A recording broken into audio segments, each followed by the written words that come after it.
이 주신 말씀을 가지고 오늘 아비가 가져야 할 마음이라는 제목으로 잠시 이제 말씀을 나누겠습니다. 여러분, 이 5월 달에 이 가정의 달을 맞아서 우리가 나누었던 말씀 그래도 조금 기억하실지 모르겠습니다. 제가 1년 동안 지내면서요, 이번 달처럼 그래도 참 이 말씀 가지고 이렇게 저한테 말씀해 주시는 때는 처음이었던 것 같습니다. 아무튼 제일 첫 번째 주에 자녀들에 대해서 말씀을 나누었고, 두 번째는 부모에 대해서, 그리고 지난주에는 부부에 대해서 말씀을 나누었던 것 아마 조금씩은 아마 기억나실 것입니다. 그래, 오늘은 이제 마지막으로 아비가 가져야 할 마음이라는 제목으로 이 말씀을 나누려고 합니다. 아비가 가져야 할 마음. 어떤 마음을 가져야 할까요? 아버지의 마음. 여러 가지 마음이 있지만 저는 오늘 이 말씀을 보면서 첫 번째로 나누고 싶은 말씀은 센스 있는 마음을 가지라. 이런 첫 번째 소제목을 나누고 싶습니다. 오늘 6장 4절 안에 있는 말씀인데, 오늘 말씀을 보면 6장 4절에 아비들아 너희 자녀를 노엽게 하지 말라.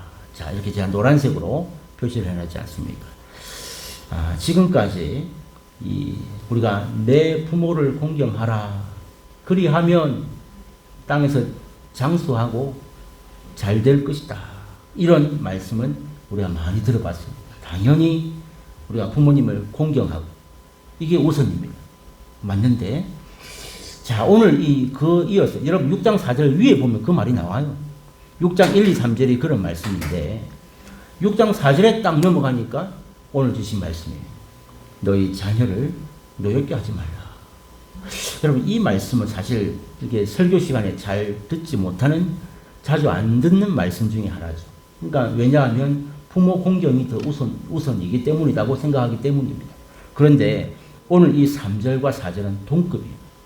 예속된 게 아니고 부모를 공경하기도 하지만 이 부모가 자녀를 노엽게 하는 것도 자식이 부모 공경하는 것만큼 부모도 자녀에게 노엽게 하면 안 된다라고 하는 동급의 말씀이다라는 사실을 잊어서는 안 됩니다. 그래서 오늘 말씀을 나누기 전에 전제가 뭐냐면, 이게 이제 어떤 일반적인 이 부모로서의 자녀 훈육이나 양육을 말씀드리는 게 아닙니다. 그러니까 정상적으로 자녀를 이렇게 케어하고 또 때로는 체벌을 하고 이렇게 가르치는 이런 일반적인 부모로서의 역할이 아닌, 자, 좀 더 그러면 어긋나거나 문제되는 부분이 뭘까? 이런 점에서 오늘 이 말씀을 나눈다는 것이지, 여러분들이 정상적으로 자녀를 바로 가르치는데 어긋난 자녀가 함부로 화를 내고 한다고 이게 노엽게 하지 말라, 꼭 그런 뜻은 아닙니다. 그러니까 바로 가르칠 때에 받아들이지 못하는 것은 자녀의 문제인데, 살다 보면 그렇지 않을 때도 많다는 거예요. 오늘 이런 부분들을 잠깐 말씀을 나누고자 합니다. 여러분들 다 자녀를 다 키워보신 분, 여기서 미혼이 거의 없고 다 자녀가 있고 키워보신 분들이 많은데, 여러분 다 자녀를 키워보셨지만 왜 자녀가 노엽게 될까요? 질문을 바꿔볼까요? 어떨 때 자녀가 노여워하던가요? 여러분, 경우의 수가 많습니다. 근데 여러분, 저도 많이 느끼지만 이 어린 꼬맹이라고 해서 무조건 예예하는 거 아닙니다. 아니, 저희 때만 해도 예예하며 살았는데 요즘 신세대들은 더 안 그래요. 이게 합당하지 않고 합리적이지 않으면 반드시 어린 꼬맹이도 엄마 아빠한테 막 달려들 때가 있다는 것을 보게 됩니다. 깜짝 놀랍니다. 논리가 정확합니다. 그래서 여러분, 어떨 때 아이가 노여워하고 왜 자녀가 노엽게 될까? 여러분, 많은 이유가 있지만 지금 이거 제가 아까 전제를 말씀드렸죠. 정상적인 그 훈육이 아닌 어떤 부모의 실수라든지 이 잘못된 정보로 인해서 이 아이가 이렇게 노여워할 경우가 어떨 때냐, 이 말이죠. 크게 보면 저는 이런 것 같습니다. 부모가 과한 욕심을 가졌을 때, 그런 거 아니면 이 부모의 잘못된 태도와 언행 때문에 이런 자녀들이 노여워하는 경우가 발생한다라고 이렇게 생각합니다. 자, 그게 어떤 것일까? 이런 부모의 과한 욕심. 이게 아마 어떤 부모든지 조금은 다 가지고 있는 성향이 아닐까 생각합니다. 자녀 잘 되기 위해서이긴 한데 그 자녀를 통해서 마치 내가 이루지 못한 것을 자녀를 통해서 이루고자 하는 그런 마음들이 사실 조금씩 있지 않습니까? 그런 마음에서 자꾸 나타나는 현상이 이렇게 과한 욕심으로 드러날 때가 있습니다. 그래서 그렇지 못한 그 부모의 그 어떤 바램을 따라주지 못하는 이 자녀의 그 마음을 병들게 할 때가 참 많다.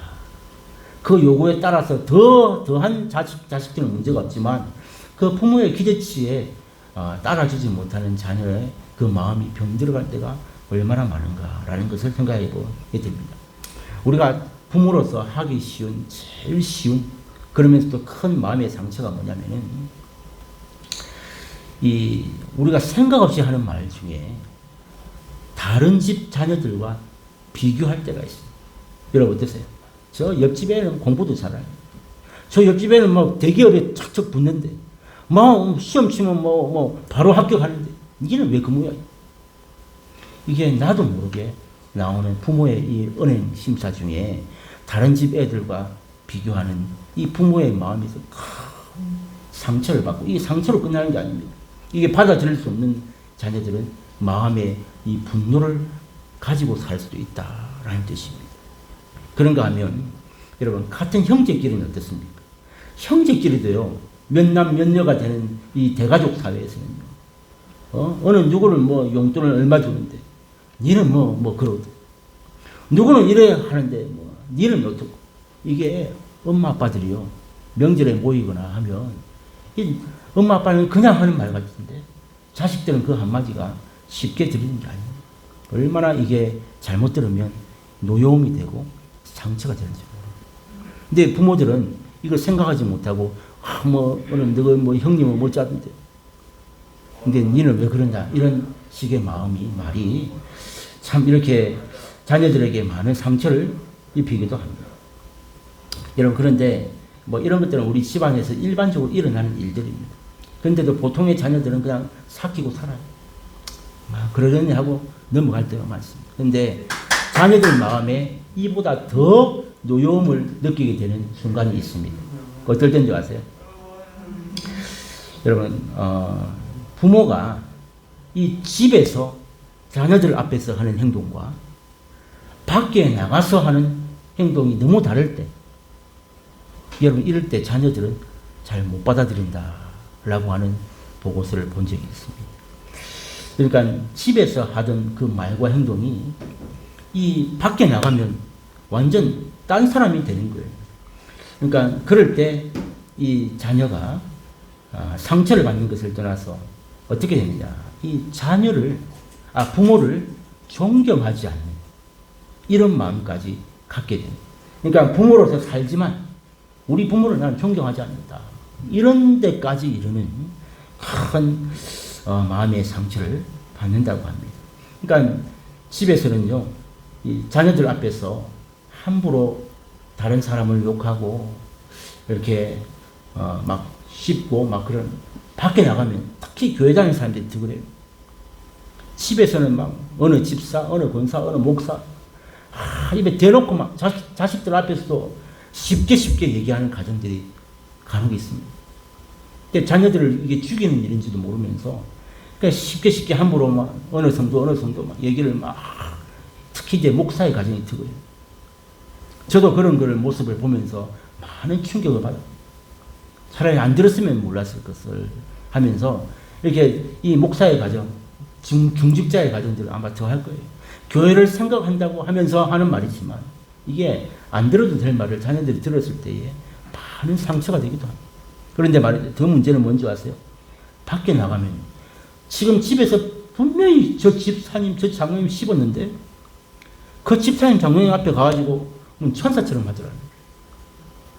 가식이잖아요. 이런 모습을 보면서 자라는 자녀 받아들일 수가 있어요. 얼마나 이게 정말 이 이중적인 삶에 큰 충격을 받고 정말 부모를 이렇게 뭐 노여움이 끝이 아니라 아예 부모를 존경하지 않게 되는 이런 결과를 낳기도 한다라는 것을 생활하면서 많이 경험하게 됩니다. 여러분, 자녀는 참 부모에 대해서 같이 살아간 존재이기 때문에 겉과 속을 다 알잖아요. 그래서 부모에 대해서 너무 잘 안다는. 그래서 자녀는요, 부모가 진짜 그 의인이면 존경하지만, 여러분 이렇게 방금 제가 말씀드린 대로 의인인 척하는 모습도 너무나도 잘 알게 됩니다. 그럼 절대로 존경하지 않습니다. 우리 부모님은 정말 참 의인이구나. 이렇게 인정이 될 때 존경하는데, 밖에 나가면 당연히 의인인 척 하겠지. 여러분, 절대로 그런 자녀는 부모를 존경하지 않습니다. 이게 실수입니다. 여러분, 그래서 어떻게 하면 좋을까요? 우리의 삶에 이런 모습이 없는 사람이 과연 있을까요? 저는 거의 없다고 생각합니다. 약함이 있어요. 우리의. 그래서 여러분, 부모가 실수했거나 잘못했을 때 여러분, 자녀들은요, 오히려 그 잘못을 솔직히 인정하는 모습에 더 감동을 받습니다. 그리고 그런 부모를 사실은 더 존경하게 됩니다. 신영아, 누구야? 이 아빠도 참 많이 부족해. 내가 그렇게 너한테 말했는데, 지나가 보니까 내가 너한테 많이 실수를 했구나. 그리고 또 아빠가 잘못된 모습을 보여줬구나. 이렇게 말할 수 있는 부모. 이게 자녀들 앞에서 수치스러운 것 같지만 사실은 그게 더 자녀가 존경할 수 있는 부모인 거예요. 뭐 이놈의 아버지가 하는 말에 조용히 안 해? 여러분, 이렇게 그냥 무망하고 덮어버리고 어디 자식이 부모를 공경하려 했는데 말 부모 공경할 줄은 모르고 이것만 생각하는 부모의 모습. 절대로 존경하지 않습니다. 자식에게 보여주는 부모의 모습을 보지 못하는 부모, 존경받지 못한다는 거예요. 여러분, 이런 마음들이 쌓여서 노여움이 되는 거예요. 오늘 이 4절은 정말 중요한 부분입니다. 여러분, 우리가 지금까지 살아온 삶을 한번 돌아보세요. 과연 그럼 여러분들의 삶은 어떤가? 우리가 정말 다 완전해서 여기까지 왔는가?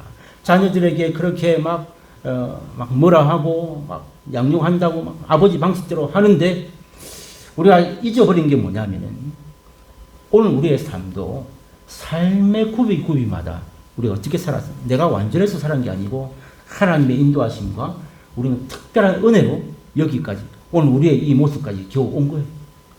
오늘 우리의 삶도 완전한 자가 아닙니다. 목사인 저도 마찬가지. 늘 실수를 하고, 여러분 앞에서도 실수하고, 저는 가족들 앞에서는 더 많은 실수를 하고 살아갑니다. 이게 저의 모습이에요. 늘 성경을 본다 그러고, 늘 말씀을 가르친다 그러고, 이 자리에 있어도 이렇게 부족합니다. 이게 부모예요.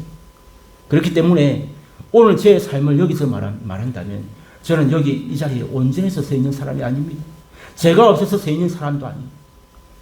그럼 왜 어떻게 해서 여기까지 올 수 있었느냐? 오직 하나님의 특별한 은혜로, 그분의 용서하심으로, 그분의 사랑으로 제가 여기까지 온 것이지, 제가 잘해서 이 자리에 서 있는 모습이 아니라는 것입니다. 마찬가지예요. 우리 자녀들의 삶도 마찬가지예요. 오늘 우리들의 자녀들의 삶에도 우리가 받았던 그 하나님의 특별한 은혜와 용서의 은혜, 이런 것들이 자녀들의 삶에도 당연히 얼마든지 그 역사가 일어날 수 있다는 것이죠. 그런데 우리는 자녀들을 훈육하고 양육할 때 그 사실을 그냥 까마득히 잊어버리고, 그러면서 순간적으로 잔소리를 퍼붓고, 그리고 난 다음에 나중에 후회할 때가 얼마나 많습니다. 막 내 안에 있는 감정들을 막 쏟아붓고 나서 나중에 돌아서면 후회할 때가 너무나도 많습니다. 여러분, 그런가 하면 마치 이 아이를 양육할 때 어떤 실수를 하냐면, 마치 부모는 실수를 한 번도 안 한 것처럼, 완전한 사람인 것처럼 하면서 자녀들에게 왜 그러냐고 하면서 막 이렇게 막 가르칠 때, 그렇게 할 때가 얼마나 많았습니까? 그리고 감정적으로 그리고 손을 대거나 마음에 상처를 준 일들이 얼마나 많이 있습니다. 이런 부분들을 말하는 거예요. 자녀가 부모를 공경하는 거 너무나도 당연하기도 하지만 부모도 이 자녀에게 이렇게 노엽게 하는 일반적이지 않은 이런 상처가 되고 마음에 노엽게 하는 이런 부분들에 대해서 분명하게 우리가 살피고 잘 자녀들을 양육해야 한다라는 것이죠. 그래서 아까도 제가 말씀드렸지만 이 부모의 연약함이 없을 수가 없기 때문에 자녀들 앞에서 이 부모의 연약함을 고백하고 인정할 때 여러분 그러면요 대부분의 자녀들은 어떤 반응이 나오는지 아세요? 역시 우리 부모는 자격 미달이야.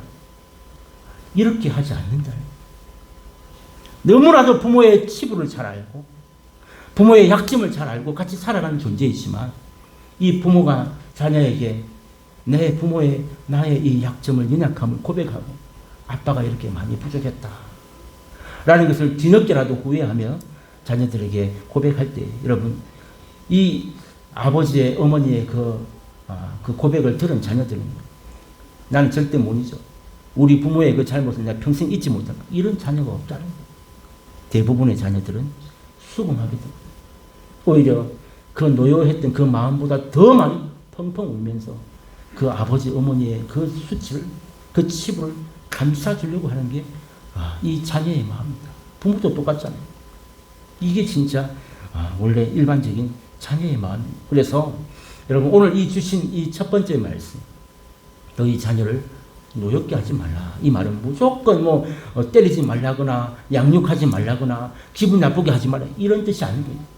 부모로서 정상적인 양육을 하지 말라는 게 아니라 이런 삶에서 우리가 바로 양육하지 못해서 자녀들에게 노여움을 주었던 일이 있다면 이제는 노엽게 하지 말고 배려할 수 있는 또 부모의 약함도 인정할 수 있는 제가 그래서 아까 이 제목을 뭐라 했습니까? 센스 있는 마음이다. 노엽게 하지 말라고 한 이 마음을 어떻게 표현하면 좋을까? 센스 있는 마음. 그러니까 자녀를 잘 양육하되 밀당도 필요하고 얼마나 여러분 케이스 바이 케이스 아닙니까? 얼마나 많은 경우가 많은지 몰라요. 그래서 이런 일에 있어서 센스 있는 마음, 노엽게 하지 않고도 잘 이끌 수 있는 그런 마음이 필요하다라는 사실. 그래서 오늘 이 가정의 달을 맞아서 오늘 마지막 말씀을 나누면서 부모가 공경받는 것도 마땅하지만 우리가 이 아비의 마음을 가진 자로서 자녀들에게 센스 있게 그리고 이렇게 부족한 모습들로 강압적으로 할 것이 아니라 자녀들의 마음을 만지면서 이렇게 자녀들을 바로 세워갈 수 있는 그런 부모의 역할을 잘 감당하는 저와 여러분들이 되기를 바랍니다. 두 번째로 오늘 함께 나누고 싶은 말씀은 이 4절에 균형 잡힌 마음을 가지라고 우리에게 말씀합니다. 첫 번째는 센스 있는 마음이에요. 노엽게 하지 말라. 이제 두 번째는요. 4절 말씀 그대로 있습니다. 균형 잡힌 마음을 가지라. 어떤 균형이냐. 4절 말씀 보니까 노란색으로 되어 있습니다. 오직 주의 교훈과 훈계로 양육하라. 이게 제가 이것을 균형 잡힌 마음이다. 이렇게 표현했습니다. 센스 있는 마음과 균형 잡힌 마음. 자, 여기서 주의 교훈과 훈계로 양육하라. 이 말을 다른 말로 풀이하면 어떤 말이 되냐면 자녀를 가르칠 때에 믿음의 원리를 따라 가르치라. 이런 뜻입니다. 주의 교훈과 훈계. 믿음의 원리대로 이렇게 가르치라. 이런 뜻이 됩니다. 여러분, 이 믿음의 원리대로 가르치라라는 말이 어떤 경우냐면은 자녀가 살다 보면 학교에서나 또 가정생활에서나 직장생활에서나 늘 기쁘고 즐겁고 행복합니까? 안 그렇습니다. 어떤 데 가면 생각지도 않게 자녀들의 삶에 상처를 받는 일도 있습니다. 아니 부모 때문이 아니라 자기들의 삶에서 우리도 모르는 일인데 어딘가에 상처를 받기도 하고요. 또 실망스러운 일을 하기도 합니다. 기대했는데 그게 안 되고 자꾸 떨어지거나 자꾸 실망스러운 일이 생기기도 하고 심지어는 아주 사소한 일상에서까지도 이렇게 어려움을 당하는 이 자녀들의 삶이 안 풀리고 자꾸 이렇게 자꾸 어려움이 계속되는 이런 때도 있다는 것입니다. 그런데 이게 이제 오늘 그럴 때에 오직 주의 교훈과 훈계로 양육하라. 이 말씀을 대입해 보면 어떤 말이 되냐면은 이런 사소한 어려움과 또 실망스러운 일과 상처 입은 일과 여러 가지 문제들 가운데서 이게 믿음의 원리를 따라 가르치면 어떻게 합니까? 그 가운데서 하나님의 섭리가 있다는 것을 가르치고 보여준다는 것입니다. 이것을 말하는 거예요. 아이가 상처를 입고 아이가 어려워하고 아이가 실망하고 낙심해 있을 때, 이럴 때에 믿음의 원리대로 가르친다는 뜻이 바로 그 가운데서 하나님의 선한 섭리가 있다. 아들아, 딸아, 너의 그 어려움 가운데 하나님의 섭리가 있다는 것을 가르치라는 뜻이죠. 그래서 결국 우리 인간은 참 내 힘이, 내가 그냥 지혜롭게 행하고 내가 아무 문제 없이 하면 잘 될 것 같지만 우리 마음대로 다 안 되는 인생이란 말이죠. 그래서 그런 실패와 어려움과 낙심을 통해서 아들아, 딸아, 정말 우리 인간은 이렇게 연약한 존재야. 그래서 우리에게 누가 필요한 것 같아? 예수님이 필요한 거야. 우리는 내 혼자 살아갈 수 없고 하나님이 우리를 만드셨고 예수님을 이 땅에 보내셔서 그가 우리의 구원자 되신 분이야. 그래서 너의 이 어려움이 있을 때, 낙심할 때, 이 삶의 어려움이 문제가 끊이지 않을 때, 그때 우리는 이 주님을 의지하고 주님께 기도하면서 이 문제를 풀어나가야만 우리 삶에 정답이 있단다. 이렇게 이것이 바로 믿음의 원리를 따라 가르치는 것입니다. 여러분, 그럴 때요, 어려움이 있을 때 하나님의 섭리가 있어, 걱정하지 마, 그러면서 우리 하나님께 맡기며 기도해보자, 이렇게 양육할 때에 어떤 일이 벌어질까요? 자녀에게 그 주어진 실패와 상처가 이제 어디로 나가게 됩니까? 하나님께 의지하면서 섭리를 바라볼 때에 하나님을 더욱 의지하고 믿음이 세워지는 계기가 된다는 것이죠. 여러분, 인생에 있어서 하나님을 만나는 여러 가지 터닝 포인트가 있습니다. 우리가 좋을 때, 잘 나갈 때도 물론 하나님 만나기도 하시지만 대부분의 사람들은 아주 어려울 때, 정말 힘들 때, 우리가 의지할 자 없을 때, 그때 하나님 만나거든요. 그래서 여러분, 그를 터닝 포인트를 잘 잡아주시면 좋습니다. 그래서 어려움을 당하고 낙심하고 정말 이 큰 문제를 만났을 때에 아들아, 딸아, 이때가 우리가 하나님 의지하고 기도할 때인 것 같아. 여러분, 그때 진짜 거짓말처럼 한번 기도해보세요. 하나님께서 역사해 주시는 귀한 은혜를 탁 한번 경험하잖아요. 그러면 다시는 하나님을 놓지 아니하고, 아, 하나님 나와 함께 하시는구나, 하나님 살아계시는구나, 이런 것들을 느끼고 깨닫게 되는 좋은 기회가 된다는 사실이죠. 이게 부모의 역할입니다. 그래서 여러분, 부모는요, 이 자녀의 특성과 어떤 영적 상태를요, 잘 살펴야 하는 존재입니다. 이게 부모입니다. 애만 낳았다고 해서 부모의 역할을 다 하는 게 아니고, 지금 자녀가 어떤 마음에 있는지, 어떤 영적 상태인지를 늘 분별하면서 잘 살펴볼 필요가 있습니다. 이게 부모의 역할이죠. 그래서 아까도 말씀드렸지만 이 자녀의 어떤 잘못된 버릇이나 게으름이나 나쁜 행동을 이렇게 방치하는 그런 부모들도 있습니다. 이 자녀를 막 최우선으로 생각하면서 자녀가 하고 싶은 대로 막 놔두면서 버릇이 없는데도, 게으른데도 아무 말 하지 않고 하고 싶은 대로 놔두는 부모가 있습니다. 여러분, 이런 자녀는 앞으로 크면 어떻게 되는 줄 아세요? 평생 고통스러운 삶의 습성을 가지게 되는 그런 자녀가 될 것이에요. 그런데 여기에는 이 부모의 책임이 크다. 우리 성경은 자녀를 잘 양육하고 때려서라도 아이에게 가르칠 바를 친히 가르치라고 성경은 말씀하는데, 그러지 못하고 그냥 자녀 하고 싶은 대로, 네 하고 싶은 대로 꽉 내버려 두면서 키웠다가 결국은 나중에 그 버릇을, 그 습성을 이렇게 나중에 바꿀 수 없는 정말 큰 문제가 도래하는데, 그게 누구 책임입니다? 부모 책임입니다.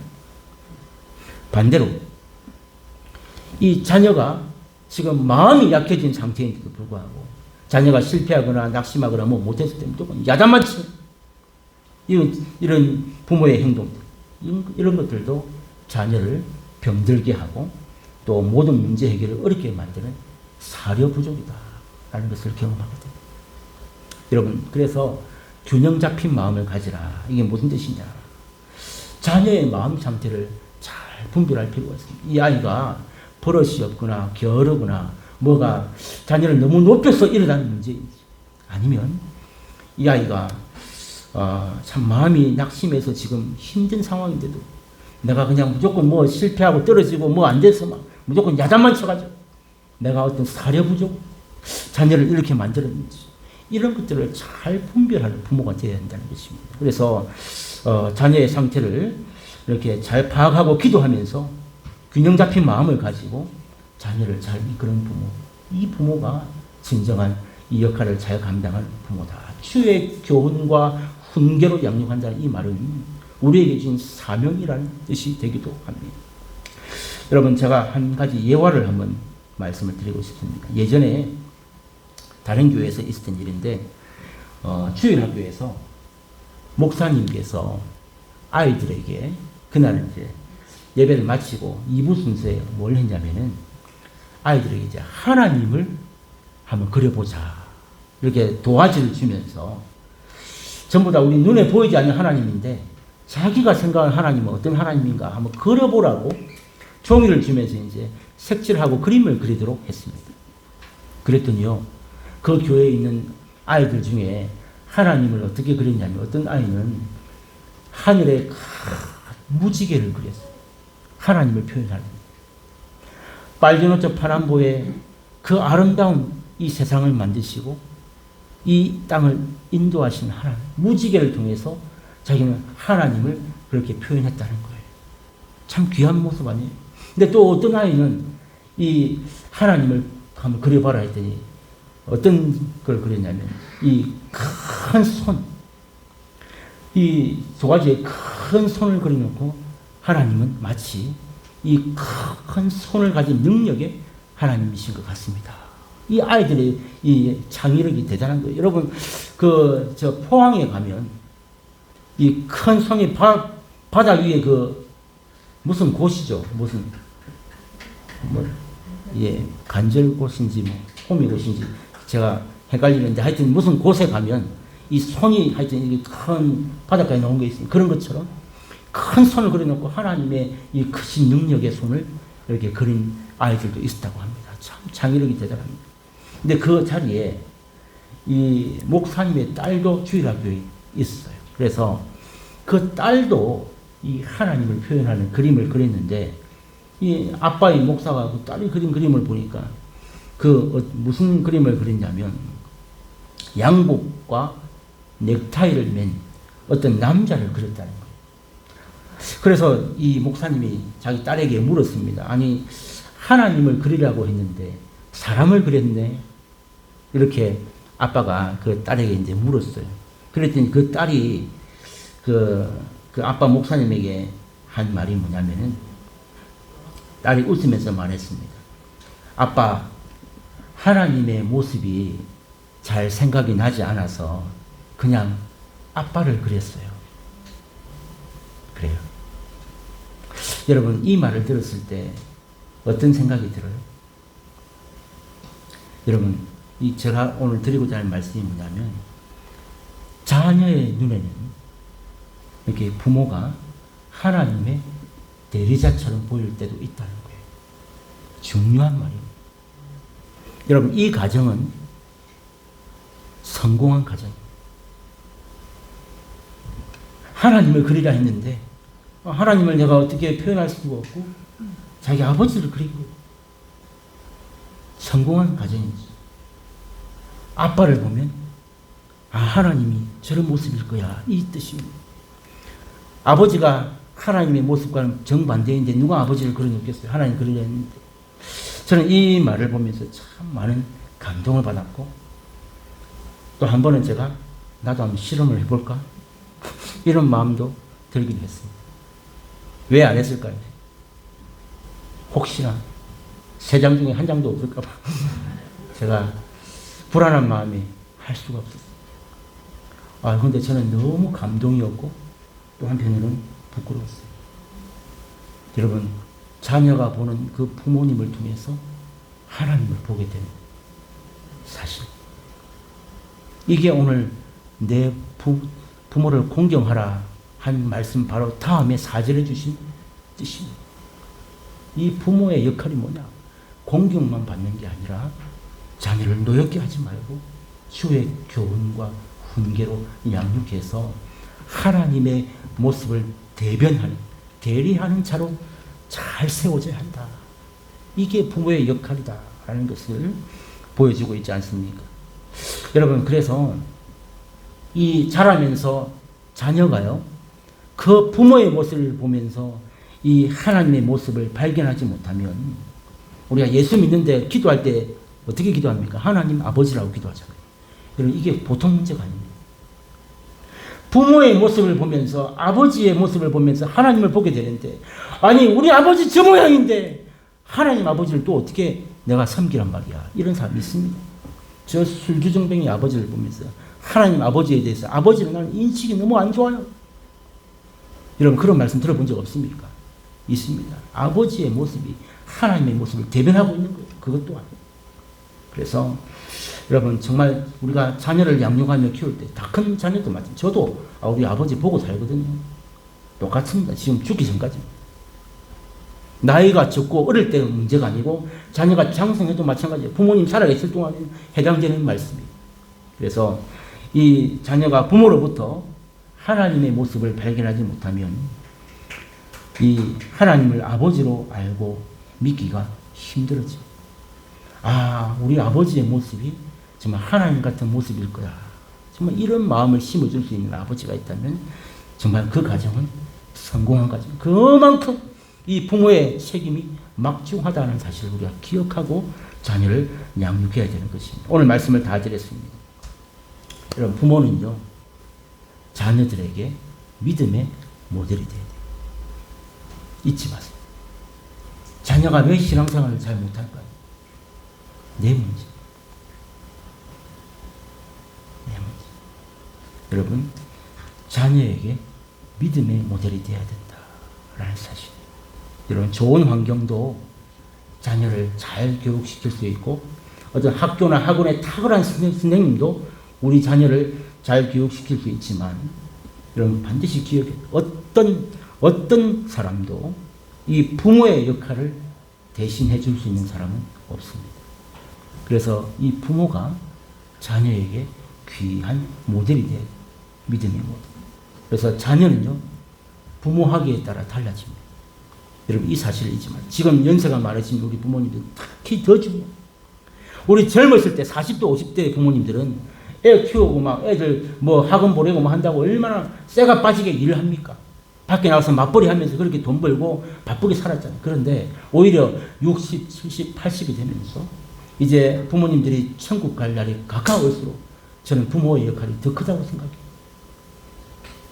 부모의 잘못된 고집, 부모의 잘못된 마음을 버리고 정말 오늘 이 주신 말씀, 이 말씀 공경도 받지만 자녀에게 내가 바로 서 있는가 라는 이 모습들을 잘 보면서 균형 잡힌, 그래서 연세가 들수록 천국 가까이 갈수록 아버지 어머니의 말 한마디는 자녀의 심금을 울립니다.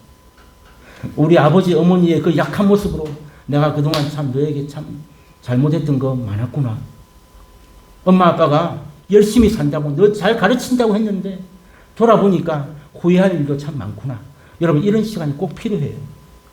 뭐 자식들이 다 알겠지. 천만에 마음에 상처로 남아있어요. 노여움으로 남아있어요. 존경하지 않습니다. 근데 그 연세 들은 부모가 자녀들에게 그 약함을 인정하고, 아빠가 이제 노력할게요. 여러분, 그 한마디에 모든 마음이 다 녹게 돼 있다. 그것도 모르고 그냥. 여러분,